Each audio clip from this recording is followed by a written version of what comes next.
Kata radio. Sudut pandang radio di balik peristiwa. Disiarkan di 600 radio anggota Persatuan Radio Siaran Swasta Nasional di seluruh Indonesia.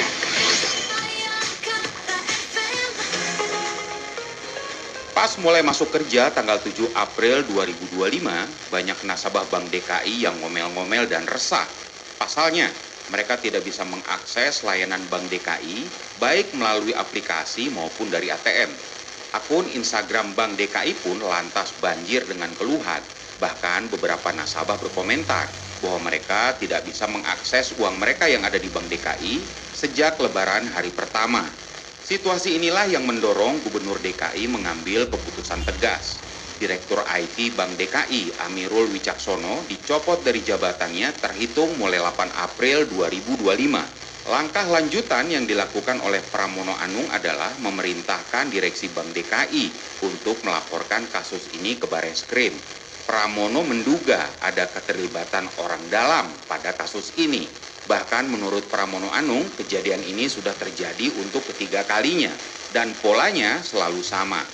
Ternyata sudah berulang 3 kali, tapi kenapa pada kejadian pertama dan kedua tidak santer beritanya? Dan kenapa sampai tunggu 3 kali baru ada orang yang dipecat dan ada action untuk lapor ke Bareskrim? Diduga juga ada kebocoran dana di Bank DKI. Menurut Pramono Anung, yang tahu jumlah pastinya adalah Direksi Bank DKI. Anda tahu berapa rata-rata gaji, tunjangan, bonus, dan tantiem Direksi Bank DKI? 412 juta rupiah per bulan, bos, atau 4,9 miliar per tahun per orang. Mengutip laporan harta kekayaan penyelenggara negara, harta Direktur IT Bank DKI, jumlahnya lebih dari 12 miliar rupiah. Tentu masih lekat di benak kita kejadian yang juga menimpa Bank Jabar Banten beberapa waktu yang lalu. Pada tanggal 10 Maret 2025, KPK menggeledah rumah mantan Gubernur Jawa Barat Ridwan Kamil terkait penyidikan kasus dugaan korupsi pada Bank BJB.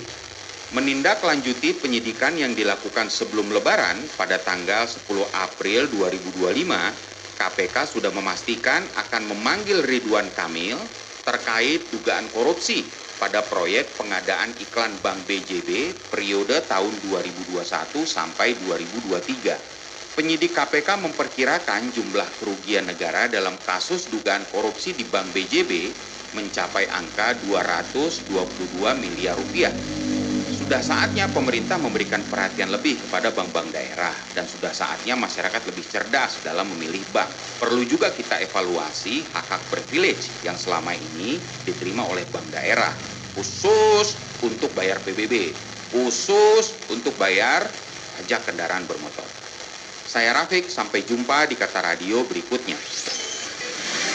Supaya obrolan Anda bersama teman lebih berisi, dengerin terus Kata Radio di radio kesayangan kamu. Sampai jumpa.